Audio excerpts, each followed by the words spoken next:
Hi, everyone. Welcome to the quarantine special of Beer Protocol. I am James. I am drinking Lost Rhino's Dark Hours. Hi everyone, this is Jacob. I am drinking a local Virginian brewery, V for Victory, their Sour Monkey Tripel. It's a sour tripel. It's rather nice. Uh, Clink. Clink! I'll put my cozy back on because I recently discovered I have beer cozies in the house, and so I've been enjoying using them. This is also a very, very high percentage beer, so this is going to be quick. That's a burn to it. The show ends when we're both out of booze. Quarantine episode, because we have to. Hopefully the first of several, because we'll keep making them, and I hope to God the quarantine doesn't end for a while, so that we can, actually knock this thing out. Yeah, and actually play games instead of like, hey Jake, what you doing over there? Plotting your inevitable demise. Oh yeah, it's a given.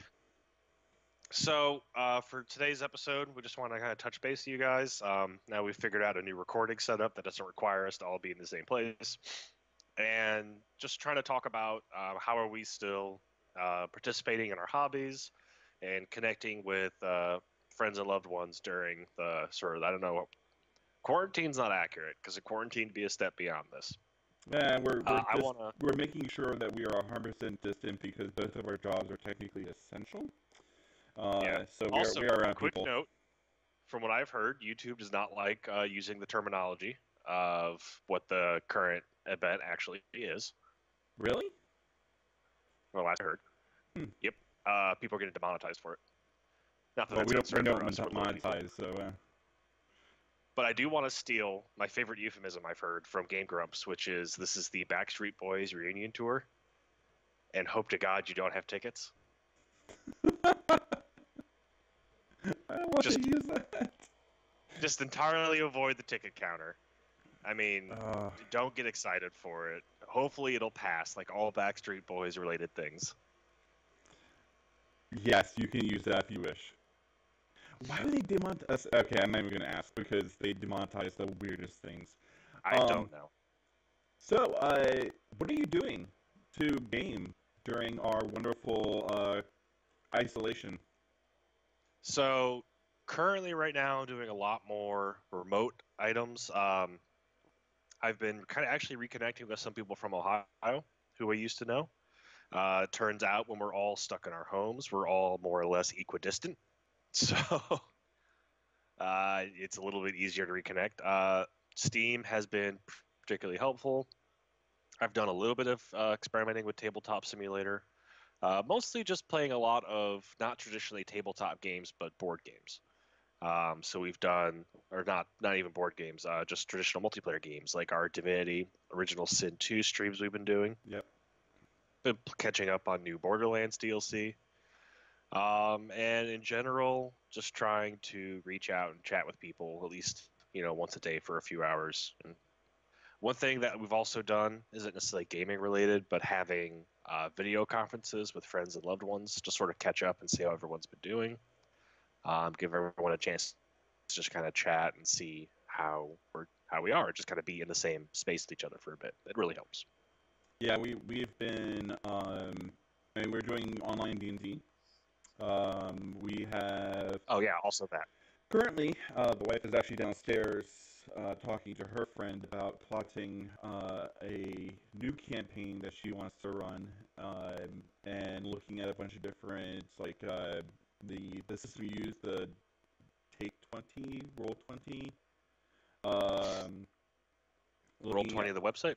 Yeah, looking at Fantasy Grounds, maybe the new HTML version instead of like the actual app, and they're looking at a couple others at the moment.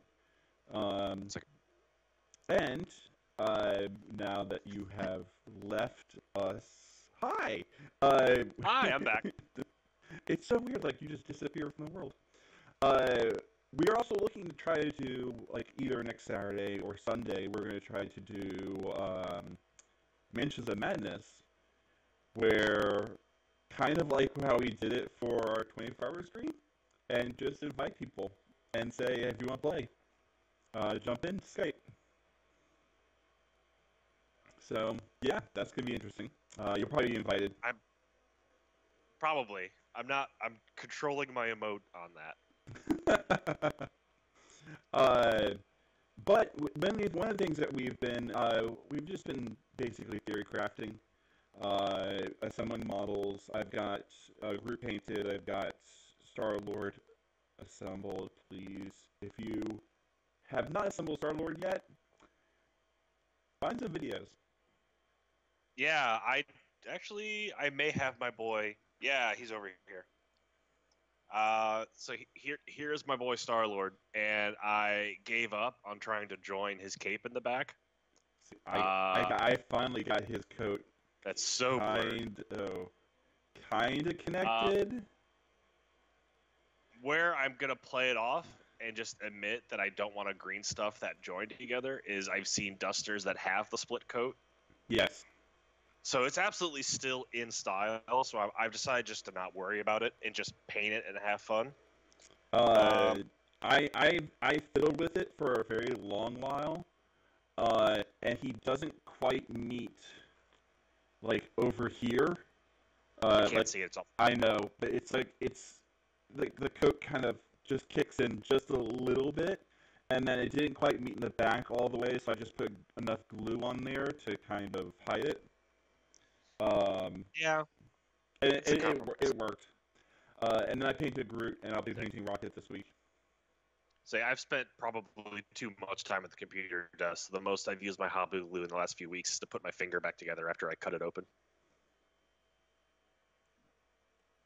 I don't want to know. All right, so I was cleaning my kitchen.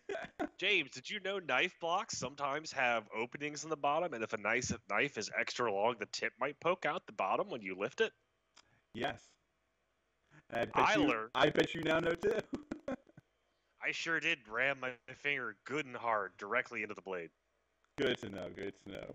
So, we have neither of us have really looked at the Guardian Galaxy trio. You're wrong. I built them, and I've looked at their cards, and I have thoughts.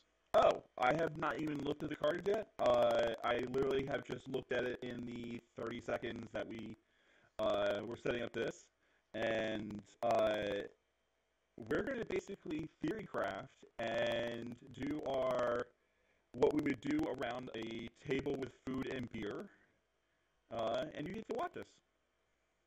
Should be a good time. So my overall impression is looking at the 3 models we do have and seeing how many models are in the affiliation. Like, I think Guardians of the Galaxy may have the most models of any affiliation except the core set. Oh, actually, that's not saying much because the core set's the only one with more than like 4 or 5. Thor's in it, right? But they have in Guardians. Yeah. Well, now you're gonna make me get up and check. Hold on, I might have the card here. There's quite a few. I don't know if Thor is in it, but Angela is. And Angela is in both Gamora, Asgardians. Nebula, Rocket, Groot, Drax, Ronan, and Angela. Why is Ronan in it? Because there is no villainous Guardians of the Galaxy Association. So kind of the same reason Loki and Hela are in Asgard. They're just Asgardian characters. Well, they Ronan are Asgardian. Well, Ronan and Nebula are Guardians of the Galaxy characters, so they're in the affiliation. All right, I will say that is a good enough excuse to say that in the MCU he was in the movie, so therefore he's part of the affiliation. That's 8. It's still 8 characters. Like, how many does Avengers have? 7.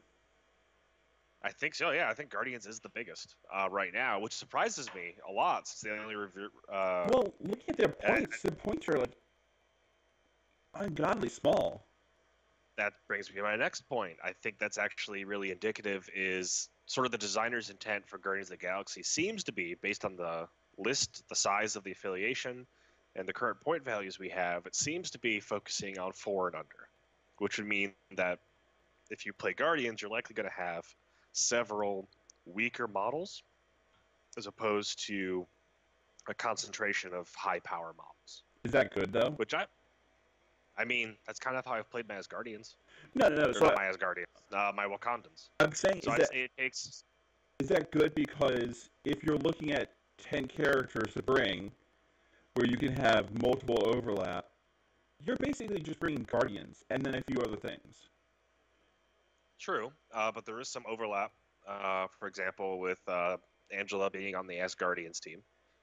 That's true. So you could bring Asgardians and Guardians and probably hit 10. You're likely also going to want to cut one spot for the power gem, because I think there's a much better argument for StarLord to take the power gem than there is for Loki to take the mind gem. I agree with you on that. I think StarLord plus power gem is going to be a really natural combination that'll work in a lot of lists. But we're getting a little bit ahead of ourselves. Let's actually look at them. Let's talk about our faction leader, StarLord. Again, we have not had a chance to put it on the table simply because there's the Backstreet Boys reunion tour is in full swing. That's true. And I'll be honest, I'm not a huge fan of the affiliation ability for Guardians of the Galaxy. It seems super situational and not at all something you could use turn in, turn out. I kind of do. Since James is reading it for the first time, I once kinda... per round. Yeah, go ahead. Once per round, at the start of your turn, you can choose an allied character and discard one of your team tactic cards. This gives them 3 Winging It tokens, which is very thematic. I'll give them this. It's very thematic. And they can essentially spend one of these tokens to reroll 2 dice. So essentially, you give up one of your 5 tactics cards to reroll 6 dice. If they don't use all these tokens, they will remove them during the next cleanup phase. So if you time it poorly or you wait too long, you may not get to use all of those tokens, all those rerolls. Especially if you do it late in the round and your opponent just decides to not attack that person, so there's no defensive case for it. Granted, your opponent is changing their game plan to spite you out of your team affiliation abilities, so you still get a win by forcing them to change their game plan. This seems way more situational than the previous team affiliation abilities. Do you think it's more defensive or offensive? Offensive, because you have the most control over it. I think you absolutely give this to someone when they're going to have a big offense turn, and then they have 1 token left over for a defense after they go out there and get stuck in. So... And this is partially my thought from Wakandans, who have a similar effect where their affiliation is rerolls. Where their affiliation ability gives them more rerolls, and kind of my experience is rerolls are okay. More resources is generally better, it feels like. Or other ways to spend resources is generally better. Like, the core set affiliation abilities are still very good. Both Cabal giving you more resources and Avengers letting you spend them more effectively, and then as Guardians letting you spend resources to get a big game effect, which is healing status conditions. This one doesn't interact with the energy resource at all, which is interesting. Since it's the first one that doesn't either give you a way to save energy or spend energy. It lets you spend your tactics cards, which I'm not going to say is always bad. Sometimes you're just going to be in a situation where just like, realistically, this tactics card is not going to come up, or it wasn't central to my game plan. I will instead turn it into rerolls. Or you're dumb like me, and you bring a Venom card when you don't have Venom on the table. So, it's interesting. Like, I know there's probably a few people who have more tabletop time that are really digging it. Getting that many rerolls on offense can be really good. In general, I'm just not a huge fan of an ability revolving around rolling dice, because that is what this is. How about this though? It says an ally character does not have to be a Guardian. Well, that's true for all the affiliation abilities. So if I bring, say,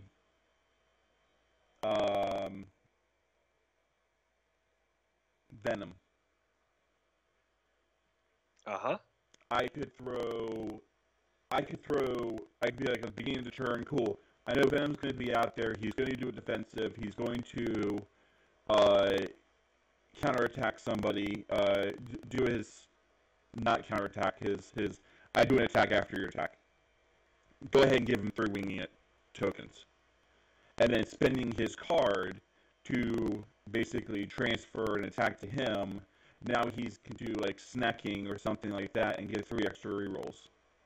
I can see that being useful. You can only spend 1 winging it token per roll. You cannot spend them all in the same roll. So it has to be 3 separate attack or defense rolls. Oh, it's been one for 2 cards. Wow. This is not a good defensive play. Because it really does depend on your opponent attacking that character. You really do need to have something that's like kind of like Venom that's could use one to do a defensive, then use another one during a roll, and then use another one during a roll. I don't know who else is going, like what else other people have. I haven't seen like Ronin. I really haven't seen Gamora's card. Maybe they have something that's more useful for it. So rerolls is generically useful. A reroll is going to be the same level of useful for any given character, regardless of their abilities. You get to reroll a die. It's sometimes you're going to be able to you're going to put a big investment into an attack, and this is a resource that doesn't cost energy. So you pour all your energy into a big attack, and the rolls don't come in your favor. And that can tip the game around if you don't get a KO or a daze that you really needed for your plan that turn. And this is a way to let you reroll 2 of those dice and maybe turn it around. Like, look at Killmonger once he gets 1 or 2 rerolls. Like, it's very difficult to evaluate the value of a reroll because it's dice. And that's typically why I don't like planning around them. They're a nice bonus. I would have rather seen an ability where you can give out like 1 winging it token around. And so you get much less burst, but you just get a general effect that you can just give someone. It stays thematic. Again, it's up in the air. Thankfully, none of the models in the game are make it or break it based on their affiliation ability. Like there's some combinations that only exist with a given affiliation ability, like the Thor catapult that Thor, Hulk, and Cap can do. Yep. That would not be possible without the affiliation ability. So there's only one specific team you could run that with. But I don't think that's going to necessarily mean that a given Guardians model is good or bad based on that. So I think this is kind of like we've been looking at the affiliation ability as kind of like a keystone. I think in this group, the affiliation ability is kind of a bonus. It's something you're going to use kind of sometimes, but not like, I'm doing this every single turn. Yeah, it gives you a flexibility option. Yeah. Again, once we see the rest of the cards, we'll know better. But look at the rest of StarLord. He is actually pretty damn good for 3 points. Again, this is the kind of character I would be more interested to see. Per our first episode, why did I dislike Iron Man so much? I just kind of think he's boring as crap. So we have StarLord, who is another character with all passive. He actually has no active superpowers. He only has passive superpowers. Makes sense. Why does that make sense? Because it's StarLord. StarLord, even in the comics, was either he's at 0 or he's at like 90. There was no like, oh, I'm kind of doing some other stuff. He was always. Oh, I thought you were talking. It makes sense. He has no active spendable superpowers. And I'm like, why? Sorry, because Black Widow has spendable superpowers. Thematically, he makes sense this way. But I mean, for a 3-point, he's got 6 health. Medium movement. He's relatively sturdy. He's medium movement to flight. Flight is good. Flight's very good. His basic attack is a 4 range, 5 throwing dice. And after it's resolved, it gains power. Mm-hmm. So, as a basic attack, throwing 5 dice is friggin' amazing. It's on par with a 4-point model. Yeah, it's good. His full auto is 7 dice, costs 3 power, which you're going to be getting because you're going to be taking the Power Stone. You should take the Power Stone. Not necessarily. It's one of those things that I think that all depends on your list composition, dude. As opposed to Loki and taking the Mind Stone, I think that you're a 50-50 on this one. When Loki is more like a 25, maybe even less than 25% chance you're taking it. Um, but Depends what you want that beast to do on the table. after the attack was resolved, for each attack or each damage in the attack Each roll. wild. Wild, Each wild, not each damage. God, I can't even see it. Each roll in the attack roll, the defending character gains one of the following conditions: bleed, shock, stun. So you get to choose. Yes, you do. For each wild. Yeah. That right there makes him. I'm bringing him with Red Skull just straight out. Why? Like, he's in my new 3-point because if I get one wild at all, just one wild, I can start throwing out stuns. I can start throwing out slows. Yeah, but why with Red Skull? I was curious why you said Red Skull. Because I like bringing Red Skull as my Oh, because that's your only team you're playing. That's my go-to. But for 3 energy, throwing out 7 dice. It's cheap. You might be getting you're at least getting 1 wild. There's like a you're running at what percentage of it? Because there's 1 wild on each dice. It's an 8-sided die. There's 1 wild, so you have a 1 in 8 chance. You can absolutely not roll it. 1 in 8 chance 7 times.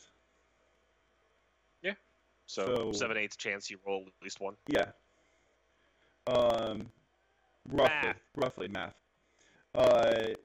But that could be a game stopper. I mean, unless you're playing as Guardians or another Guardians team. But you're still having to waste the power to do it. This is basically just giving out for free, and it's your choice. No, so it's giving it out as part of a cost 3 attack. As part of the cost 3 attack. But I'm just telling you, James. He's a 3-point model. I think you're overvaluing this. It's great when it happens. Like it. It's a big selling point of his model. The Power Stone gives him 2 more energy per turn. So if he has the Power Stone, his basic turn is going to be shoot this attack. Or no, shoot this move. He is your replacement for Iron Man. No, he's not. He does not tank like Iron Man does. For Iron Man. I like him better than Iron Man.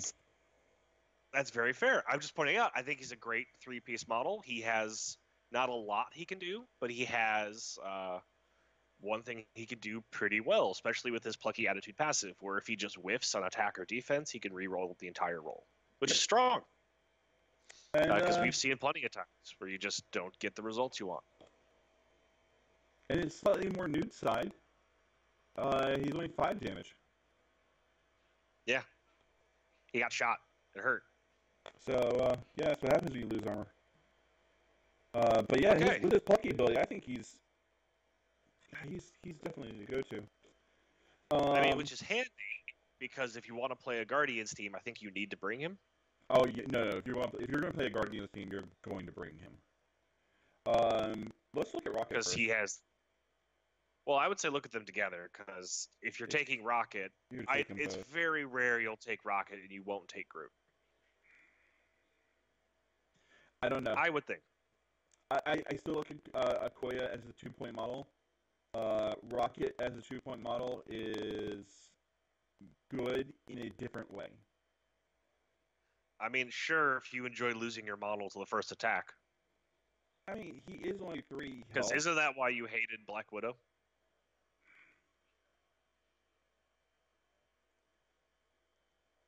I hate when you bring shit like that.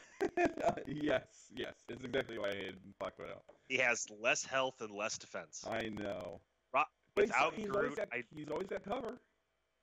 He's only got 2 dice on his most common defenses, James. So that means one of his 2 dice will block. He will still die to almost any attack of significance. But he's got cover always. That is to make sure that Black Widow can't kill him with her maximum 4 attack dice. The reason why you take him with Groot is because he is size 1, and he does have personal bodyguard, which means he can pass it off to Groot. Only to Groot. So Rocket's bodyguard ability says if he's within 1 of an allied Groot, for 0 cost, he can pass attacks to the Groot. I'm glad it doesn't matter what size. It doesn't matter what size Rocket is for that one. He can't pass off attacks to anyone else. Now, with that said, Rocket's got some really serious debilitations on him. He's absolutely a 2-point model. His very low health pool his very poor defenses, his small size means he always has cover, which is good. I mean, he's got That average means psychic though, but physical energy, he's screwed. James, how many psychic attacks are there in this game? Doctor Strange is coming up. All right, there's only one right now. Shut up. Two, because Loki has one. Uh-huh. There's two. And how many models are there in this game, James? So Rocket also has booby traps. Rocket does have an interesting kit. It's an expensive ability where when an enemy ends within 3 of him, he gets kind of a version of the counterattack, where he can just spend 3, roll 4 dice, and deal some free damage. That doesn't have any interaction with their defensive abilities. It's good. It means charging Rocket in melee is probably a bad idea when taking pot shots at him from range. He's got automatic cover. It does mean, weirdly enough, Rocket can't benefit from actual cover. So hiding Rocket behind terrain doesn't do anything. That's a damn good point. He does benefit though from line of sight. Oh, line of sight. So yes, if you hide Rocket behind an average size 2 car, they cannot draw a line of sight to him. Correct. So that's true. Terrain actually, and since the vast majority of terrain is 2 or bigger, that means anything. That's relevant. It also means Rocket's going to have to struggle to move over terrain because even a car will force him to use short. That is true. So Rocket is going to be interesting for a lot of reasons. Now, why would you take Rocket? He has a big gun. He does. So for being a 2-point model, his basic attack is maximum range and does 5 dice of damage, which is the same. He basically has the basic attack of a 4-point model at full range 5. I would actually like to take Rocket against Venom because Venom's real bad at range attacks, at range energy attacks, which Rocket can do all day. I was just about to say that though because this is like the anti-Venom. No, Shuri is the anti-Venom now and forever. Oh, she can push him away and keep him from getting anywhere. Rocket's your little sniper who's going to take out Venom from halfway across the board. His bigger attack is even cooler. It's expensive, but it does 7 dice of damage, and you can suck a group of people together and deal 1 damage to a large character. Looking at, sorry, you're reading? Yeah. So he sucks in other enemies. Specifically enemies. It's an AoE against enemies, not your friends. Like Black Panther damages all characters and pushes them away. With Thor, I mean, towards like really good to pull people out of position, especially at range 5. Or is there a Red Skull camping somewhere with his bodyguard? And you want to pull Red Skull out of position so you vortex the bodyguard? I'm actually thinking more of like, say, Hulk, or I don't want to say it, Iron Man's flip side, Thor's area attack. If it's close to towards the end of the round and you can suck a couple of people, because size 2 is actually a pretty significant size. And then you're moving them short. After that, if you're just doing like a beam or an area effect, you're hitting everything. Yep, it's an interesting ability. Any sort of forced movement ability is going to have some use with some scenarios, absolutely. What I do want to point out, though, I think could be one of Rocket's... Excuse me. One of Rocket's many... I don't want to say Rocket has a lot of problems. He's a fun model. His abilities are expensive. His big attack costs 4, and his booby traps cost 3. The fact that his personal bodyguard costs 0 is nice. It does mean if Loki's nearby, now he has to pay for redirecting damage, which is a real quick way to shut him down. Also notice that with only 3 health, Rocket is not actually going to be able to get a lot of energy from taking damage the way other characters with expensive abilities can. So Rocket is going to need to be constantly using his basic attack. Rocket's very offense-minded. No difference on the flip side. So, here's where we probably should discuss one of the tactic cards, which is another... So similar to how some characters like Wakandans have Wakanda Forever, like if you're taking Wakandans, you're probably going to take Wakanda Forever, just because the synergy is so good. If you take Rocket, you're probably going to take the tactic card that teams him up with Groot, which is another reason you'll take them both. I don't have the team tactic card information I'll actually. get the team tactic card. Please pardon my reach over the camera. Sorry, I realized halfway through as we were discussing it. Deadly Duo. It's very shiny. Nice. Unaffiliated, which is nice. You don't have to be playing Guardians to take this. During Rocket Raccoon's activation, if he's within 2 of an allied Groot, let's be honest, he's probably within 1, then both characters can spend 2 energy to play this card. Rocket immediately does 3 plasma rifle attacks. Each one must target a different character.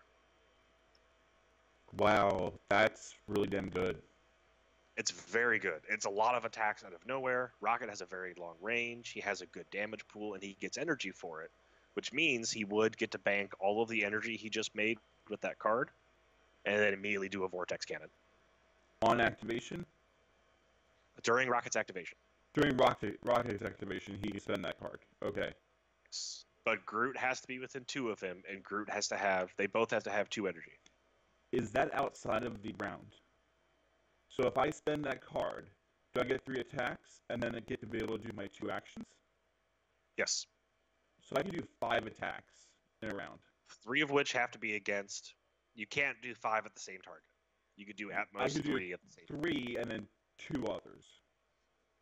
That's a lot of damage. That's a lot of attacking for a 2-point model. That's a damn lot of attacking.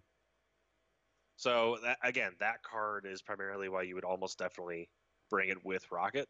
Is that Also is essentially is it's also you why almost you always StarLord.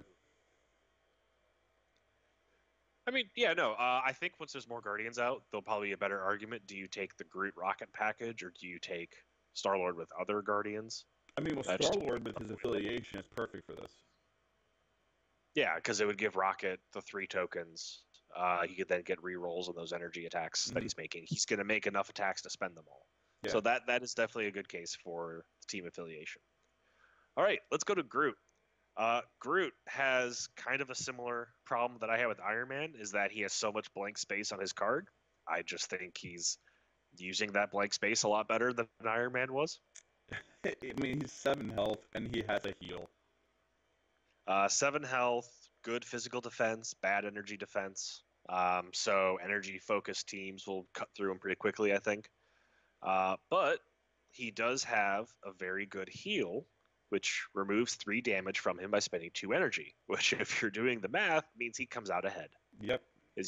He only spends 2 energy to heal 3, so he has 1 extra energy floating from the damage he took to get there.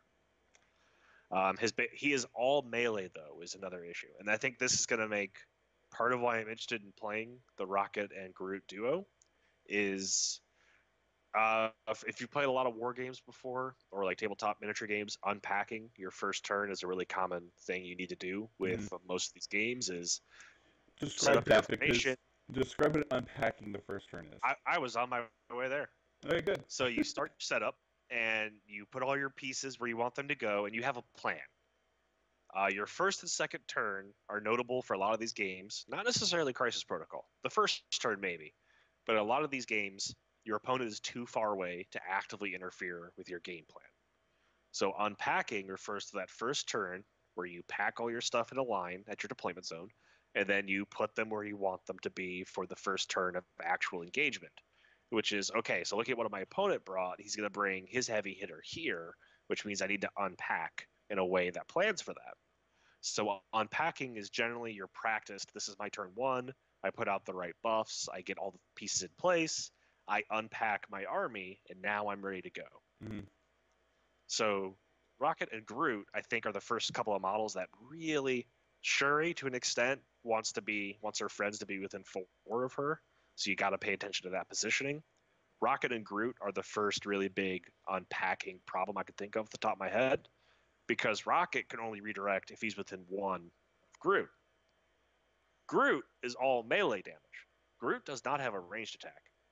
So Groot's going to be wanting to get closer so he can effectively be in the near of the fray. He can sort of absorb hits for other people. He can use his entangling vines within 3, which means he's still got to get close. Groot also only moves short. Yep. Rocket moves medium. So I think a lot of turns are going to be, okay, the order of activation is going to matter, because I need to keep Groot moving so he can get to the battlefield and use his abilities effectively for the team. But that could mean I leave Rocket out to dry for an activation. So your opponent could just be like, I also have a long range attacker.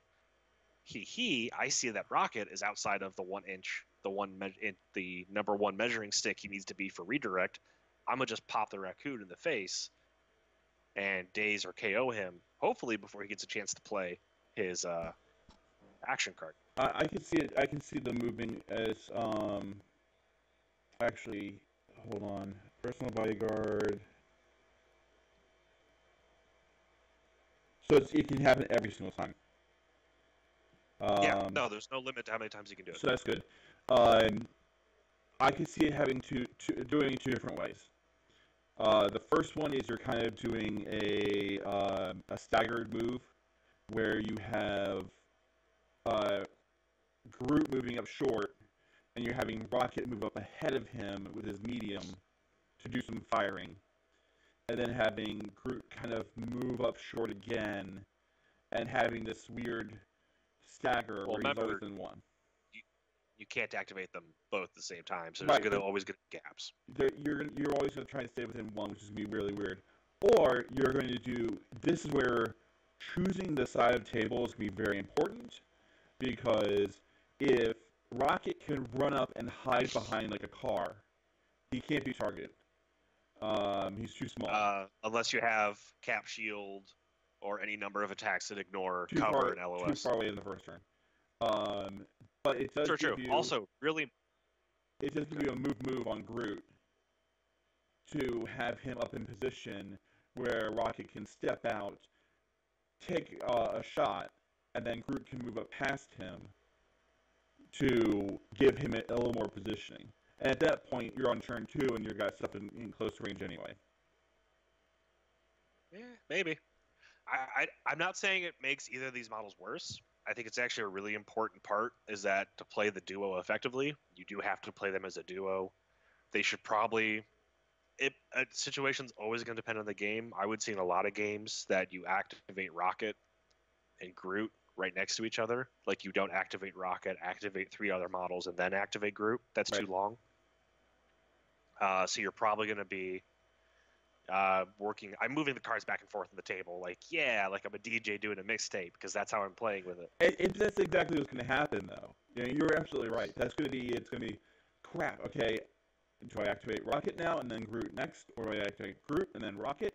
Because you can't have a huge gap between them, so you're kind of telegraphing your next 2 turns. Also, do area attacks ignore line of sight? Like if someone does a beam attack, does that go through a car and hit Rocket? I do think beam attacks says ignoring line of sight. So that would be a problem. Area attack does say ignoring line of sight. Now, I think Rocket's a really interesting piece. He's very much a glass cannon piece, is that he can do a lot of effective damage, even if he doesn't have his action card anymore, even if he just stands still and makes 2 range 5 dice attacks, or he has some energy built up, or if he just booby traps an area of the field and you want to bring in a heavy hitter like Thor or Venom to try to clear the middle point, and Rocket's tucked behind a car somewhere and just booby traps the area. I can see that. I can see him being a very good backfield defender. If you're going to take him just by himself, it's like if you have Gamma, the Gamma Protocol mission, whatever it was, the Gamma Shelters. Him sitting behind at like the far side, just you're holding it, is a pretty good move. Would I bring it with Redstone? Assuming it's not out in the open. Assuming it's not out in the open, at that point also, that's when table positioning comes into effect. But we've also seen where, on top of buildings, where, I mean, he could be good on top of buildings, because then he adds his height to the building height, and he's still in cover, and he kind of can be hidden. It's a really weird... We need to play him a couple times to actually figure out if he's good enough to be by himself, or does he need to come with Groot? I think I am still impressed. We're still in the early stages of the game, but I am impressed that each model that comes out does have its own questions of how to play it effectively. Is that we haven't seen. I There's still some models that are very very strong. Thor is probably one of the strongest models in the game. Yeah. Um, but there's still difficult to make a case that one particular team is always going to be stronger than another team, or that that models aren't usable. So I think I'm still impressed. We've made the case Iron Man's not great, but I think Iron Man is still very usable in the right context, which is if you need to hold a point and he has the range to effectively stand there and push people around. He also has his. We haven't gone over Groot's actual attacks. Partially because I'm not even sure Groot's attacks matter. I mean, he has a basis strike, which is fine. I foresee a lot of turns where Groot just double moves and heals. Yep. I think that's going to be no, his heal is an action. No, it is not. Oh, it's not. You can do it as many times. Is there even a limit? There's not even a limit. So you can do it once per turn. But the I am Groot. Why would you have I am Groot as 6 power? Because they're specifically trying to disincentivize you from using him as a melee piece. Also, because his heal only costs 2, and he has some floating energy. Throws are always amazing. And this one throws a character medium without any checking of size or restrictions. Yep. It's just they get hit by the attack, and they get staggered, so they lose one of their actions. No, his melee attack's amazing. It's why it costs 6. Yeah, I mean his base attack is still nice too if you get close. But he's definitely a. I'm debating bringing him with Red Skull. Just Groot. You need a way to put damage onto Groot. Rocket can do it. Red Skull can do it. Yeah, Hydra. I do feel like Groot's going to be a very good partner for Red Skull. Now, at the same time, though, especially when you pair him up with a ranged character, like the two we can actually pair up in this way, Red Skull and Rocket, you also just recognizing that you have a purely melee character partnered up with a ranged character who doesn't want to go to melee. The problem I'm going to have with both of these coming together is you've got a lot of things that can throw things, or throw, push, just move things out of the way that can just screw up their position. They're so required on being close together that even moving them a short just disrupts the whole thing. And you can just kill Rocket straight out. So I think it really comes down to, I think to get the most value is you shepherd Rocket or Red Skull up to a point, and then you have to let Groot go after people. Because if Groot's passively standing around, then you could just take Okoye, and you could spend less energy bodyguarding someone. I just realized something also. You can literally throw Groot into Rocket and kill Rocket. Yeah. Groot's a big boy. So if you're escorting him, and because you pass off attacks, not throws, you pass off attacks, you can only just go, cool, I attack Groot. Oh, I didn't do any damage. Throw him medium. Oh, I hit Rocket because he's within an inch? Oh, that's terrible. Die. I mean, Rocket gets a chance to dodge, but he's only got 2 physical dice for that, so he basically saw it perfectly. It's all the more reason to keep that team tactic card to negate a collision damage. I really want to play him. I really still like my Red Skull, but I kind of want to play Guardians, and just for the amount of like status effects that we can see so far, status effects, the range attacks, the if you get close, I have a Groot. Guardians are definitely playable right now, but with only 3 people out of an 8 that could eventually go in the affiliation, and the other 5 aren't released yet. I am really curious. I feel like we still don't know what the affiliation looks like. Yeah. I have read a couple preview articles on some of the other members. It's weird, too, because I think we got the primary ranged attackers of the affiliation with Rocket and StarLord. Because Gamora, I saw previewed somewhere. I don't remember the exact details. It's been a few weeks, but she has charge, so she's a melee closer. Okay. I think she has an ability to heal Oh, that'd be or an nice. ability to reroll and spike if she's in melee. So she wants to be in melee and kind of get stuck in melee. One thing they mentioned is she's particularly good at chasing objective holders. She has a long movement range and a very, very powerful melee attack. So she'll go after people like Black Widow or your other long movement people who are trying to shuttle an objective from point A to point B, and she can Not intercept and take them down. not bad with Groot because the problem we have with a lot like Zemo is that Zemo gets really far out there on a charge, and then he's all by himself, and there's Yep. nothing you really can do. With Groot now doing a range 5 and StarLord doing range 4s, You mean Rocket? Rocket doing Not Groot. Rocket doing range 5s and StarLord's doing range 4s. There's at least a little bit of cover. Don't want to use the word cover because it's actually a keyword. There's a little more support that you can give attacking other characters when she's just stuck way out there.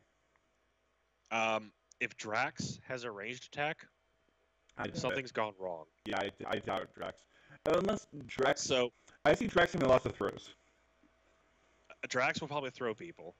Drax will maybe throw a knife, but he'll almost definitely have all melee as well. Maybe a melee of 3 if he's got like a lunge. That So maybe. So Drax and Gamora are probably range 2 attackers. Groot is a range 2 attacker. Rocket and StarLord are 4 and 5. It's gonna be up in the air. Angela, Gamora is 4 points. okay. So she's a 4-point model, so she is more expensive than anyone else in the affiliation so far. But it's also Gamora. She's, I think, in canon, the most competent out of the entire Guardian team anyway. Yeah. Until Angela shows up, and then maybe. Yeah. Angela is also on the Asgardian team, so I'm just going to assume she's melee.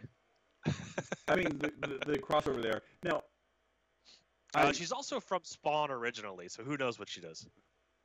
hopefully she just turns into Spawn. Did you know that she was a Neil Gaiman character? I think that Spawn was in the Spawn series first, and then Marvel bought her from McFarlane to avoid a lawsuit, Yeah. and she was basically retconned to be Thor's long lost sister. I really wish they'd bring her in the MCU. Just be like, oh yeah, by the way.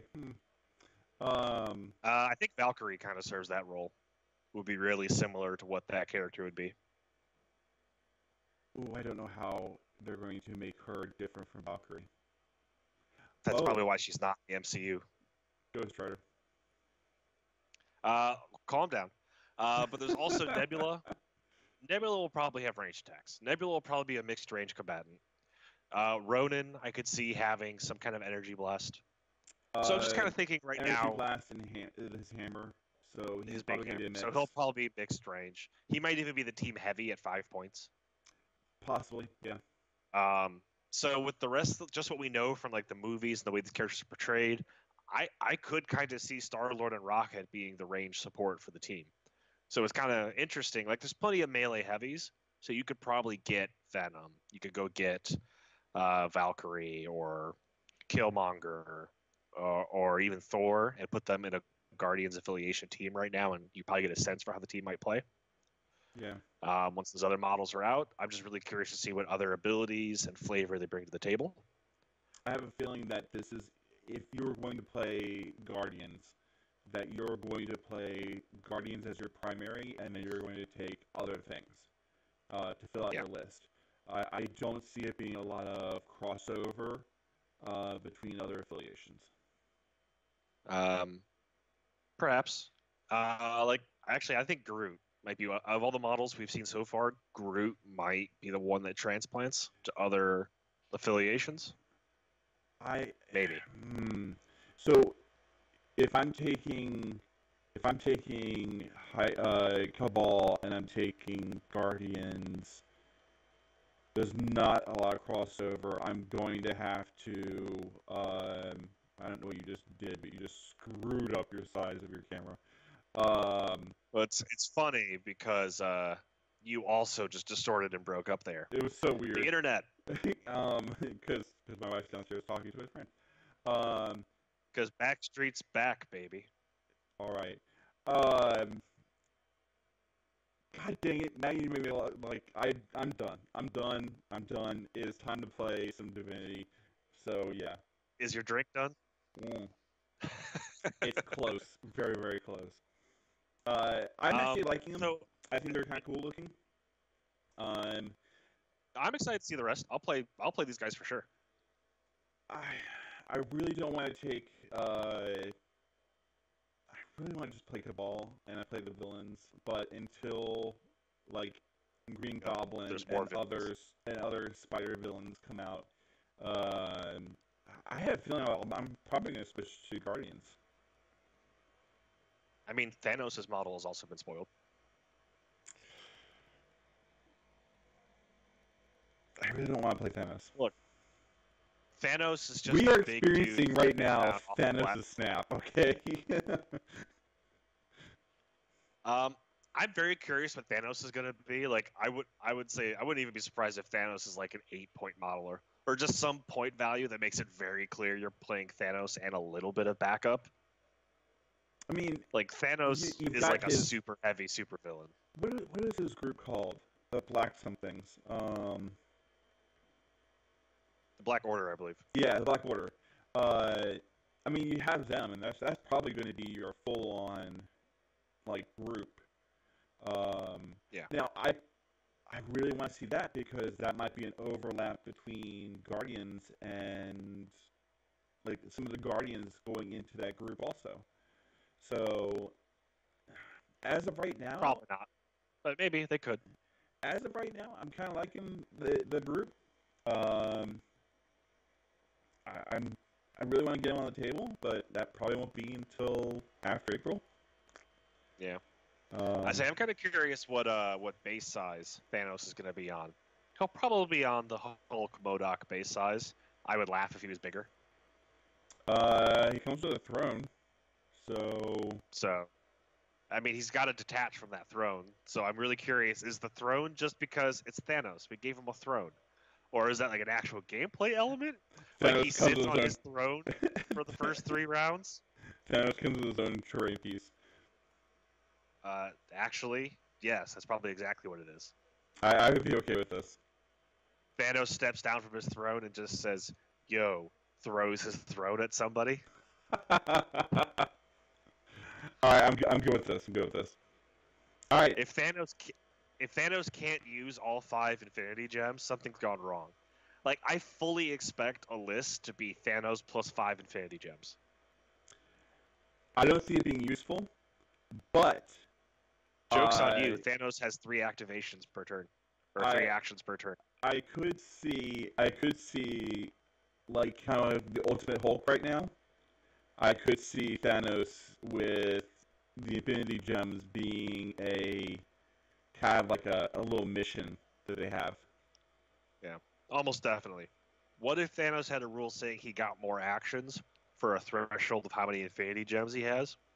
So if he has 2 Infinity Gems, he has 3 actions per activation. If he has 4, he has 4. If he took all 5, or 6? All 6 Infinity Gems, then he has like 5 actions per activation.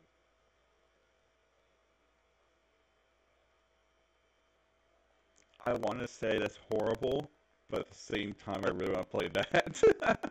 But yeah, that's how Thanos by himself is equal to an entire team. Just to make the action economy work, he just has to do more every activation. Or he has multiple activations. That'd be kind of funny. Like he has 2 actions. You pull a 13-point card, you're like, sorry, you can't do it. or like if he's got all 6 gems, then he gets 3 activations in a round. You're just always going first. It's just, all right, activate Thanos, and okay, activate everything you got left. Go ahead. All right, I activate Thanos. I crush Spider-Man. Here we go. Why'd you even bring him? All right, so we're gonna try to do this again. I don't know what topic we're gonna do next time. So on my screen, you are slowly drifting to the right, I just know. off camera. I actually hold on. There you go. I hit my camera with a foot. So I have it on a stand. Um, so yeah, we're gonna try to do this again, possibly next week. And then Yep. we might try to do like a breakdown of like we have our lists from the tournament. We can go through our list of the tournament. That's definitely a topic. Let us know in the comments or through messages on Facebook what you guys want to see us talk about next. We're going to be trying to come up with good ideas for delivering content right now.